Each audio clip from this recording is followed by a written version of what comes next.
न आतिशी न सुनीता केजरीवाल कौन होगा दिल्ली का नया सीएम, नाम सुन होंगे दंग। न उपराज्यपाल से कोई विवाद, न बीजेपी नेता जताएंगे विरोध, मिलने वाला है बड़ा चेहरा। 31 दिन पहले ही लिख दी थी पूरी कहानी, क्रोनोलॉजी सुन कहेंगे केजरीवाल फेल हुए।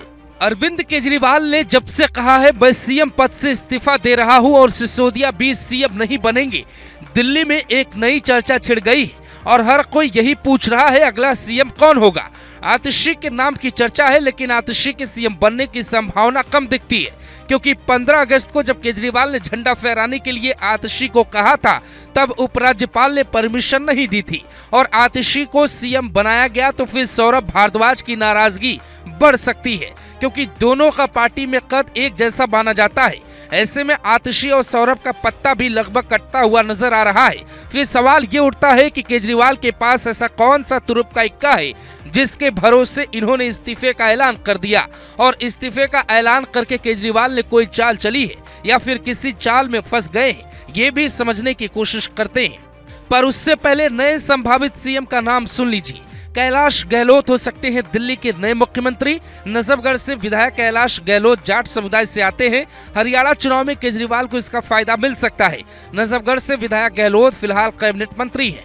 यहां तक कि केजरीवाल के गैर मौजूदगी में तिरंगा फहराने की अनुमति एलजी ने इन्हीं को ही दी थी। हालांकि 50 साल के कैलाश गहलोत के साथ दिक्कत ये है कि केजरीवाल की तरह ये भी शराब घोटाले में आरोपी है। ईडी इनसे कई घंटों तक की पूछताछ कर चुकी है। इसीलिए आम आदमी पार्टी ये नहीं चाहेगी कि नए चुने हुए सीएम को भी जेल जाना पड़े।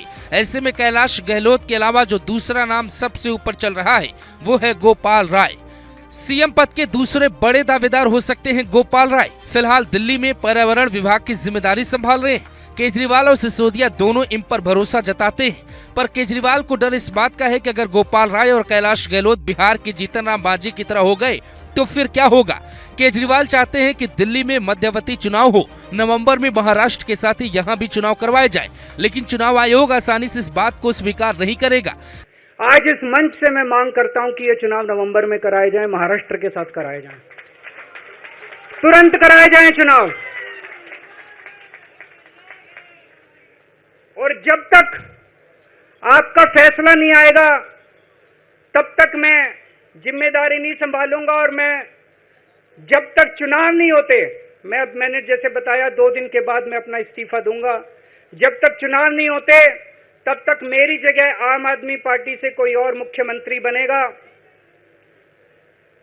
अगले 2-3 दिन के अंदर विधायक दल की मीटिंग होगी और विधायक दल की मीटिंग में अगले मुख्यमंत्री के नाम का तय किया जाएगा। दिल्ली में दूसरे राज्यों की तरह खेला होने की आशंका भी नजर आती है, क्योंकि दिल्ली में आम आदमी पार्टी के पास बहुमत से ज्यादा सीटें, इसीलिए केजरीवाल ने भरोसे में आकर ये चाल चली है, लेकिन ये चाल उल्टी भी पड़ सकती है। ऐसे में ये समझना बेहद जरूरी हो जाता है केजरीवाल ने 2 दिन की मोहलत आखिर क्यों मांगी है, वो 48 घंटे में इस्तीफा देने की बात क्यों कर रहे हैं, क्या इसमें भी कोई चाल छिपी है। केजरीवाल कैसे अपने करीबियों को धोखा देते हैं ये बात कुमार विश्वास से बेहतर कोई नहीं जानता, इसीलिए उनके नजरिए से समझने की कोशिश करे तो शायद केजरीवाल 48 घंटे में कोई नया प्लान बना सकते हैं। और ये नया प्लान ये भी हो सकता है कि सुनीता केजरीवाल को सीएम के तौर पे प्रोजेक्ट कर दे, ताकि किसी तरह का विरोध न हो, क्योंकि पार्टी के अंदर विरोध की स्थिति तब पैदा हो सकती है जब सीएम अपने परिवार को छोड़कर किसी और को अपनी कुर्सी पर बिठा दे। और सुनीता केजरीवाल के सीएम बनने की संभावनाओं पे लोग चर्चा इसलिए भी कर रहे हैं क्योंकि सीएम केजरीवाल जब जेल में थे तब सुनीता उनकी ही कुर्सी पे बैठ के प्रेस कॉन्फ्रेंस करती। ऐसे कई आरोप विरोधियों ने लगाए और तस्वीरें भी सामने आई। तो सवाल उठता है कि भ्रष्टाचार और परिवारवाद के खिलाफ लड़ाई लड़ने की बात करने वाले केजरीवाल क्या अपनी ही जाल में उलझ गए, क्योंकि अब तो उनके गुरु अन्ना हजारे भी कहने लगे केजरीवाल पर हमसे कुछ मत पूछिए, उन्होंने तो राजनीति में न आने की कसम खाई थी। आपके हिसाब से दिल्ली का अगला सीएम किसे होना चाहिए, जरूर बताइए।